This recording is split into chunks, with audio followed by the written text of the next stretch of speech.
गुजरात विधानसभा ने जे धमकी मળી છે તે બાદ કાર્યવાહી રાબેતા મુજબ ચાલુ રખાઈ છે। બોમ્બથી ધમકી ઉડાવી દેવાની મળ્યા બાદ હાલ કાર્યવાહી ચાલુ કરવામાં આવી છે। મંત્રીઓને ધારાસભ્યોને પ્રવેશ આપવામાં આવ્યો।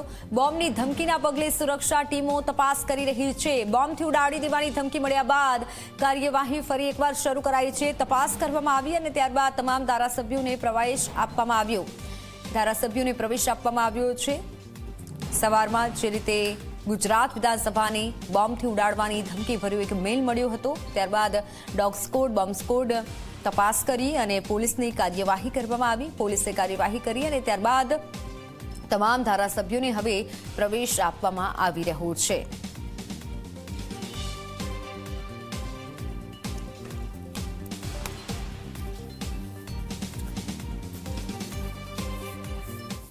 गुजरात विधानसभा की कार्यवाही पूर्ण प्रारंभ थवा जई रह्यो छे। स्वाभाविक है कि थ्रेट मळ्यो हतो। थ्रेट में संपूर्ण रीते चेकिंग करी लेवामां आव्युं छे ने चेकिंग कर्या पछी तेने राबेता मुजब फरी पाछुं शरू करवानो निर्णय लेवायो छे।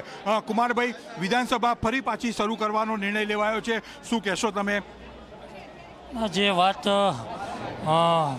हाईवे थी बॉम्ब मूकवानी, परंतु घणा लांबा समयथी गुजरात में बॉम्ब मूकवाना स्कूल होय, कोर्ट होय, प्रयासों थई रह्या छे।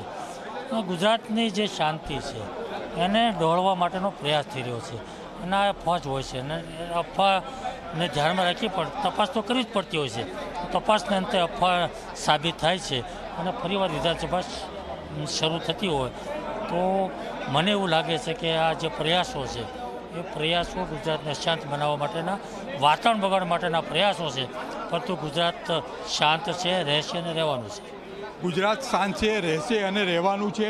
आ प्रकारनी आखी बात कुमार कालाणीए करी छे। स्वाभाविक है कि विधानसभा फरी पाછી राबेता मुजब थवा जई रही है। कैमरामेन रमेश टोडिया साथे हितल पारेख, जी मीडिया, गांधीनगर।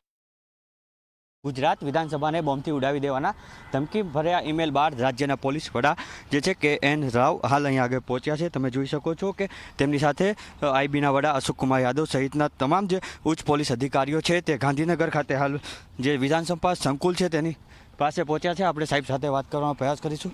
साहेब, शुं कहेशो? विधानसभा खाते आव्या छो। અમે સુરક્ષાને નિરીક્ષણ કરી રહ્યા છે અને અત્યારે જેટલા પણ આપણા સિક્યુરિટીના જે એજન્સીસ છે એને સંકલનમાં રહીને અમે તમામ ચકાસણી કરશું અને સાયબરવાળાને પણ લગાવ્યું છે અને ઈમેલ ક્યાંથી આવ્યું છે, શું છે, એની પણ આપણે તપાસ કરી રહ્યા છે। સાહેબ, ખાસ કરીને આગામી હજી અગાઉ પણ જે ધમકી ભર્યા બીજે પણ મેલ મળ્યા છે, તો કેવા પ્રકારની તપાસ થઈ? જે વીપીએન છે અમે ઈમેલ છે ક્યાંથી આવ્યું છે ત્યાં સુધી પહોંચી ગયા છે અને તપાસ આગળની ચાલુ છે, તો એને વિશેષમાં વધારે એ બાબતમાં અત્યારે કરવાનું જરૂર નથી।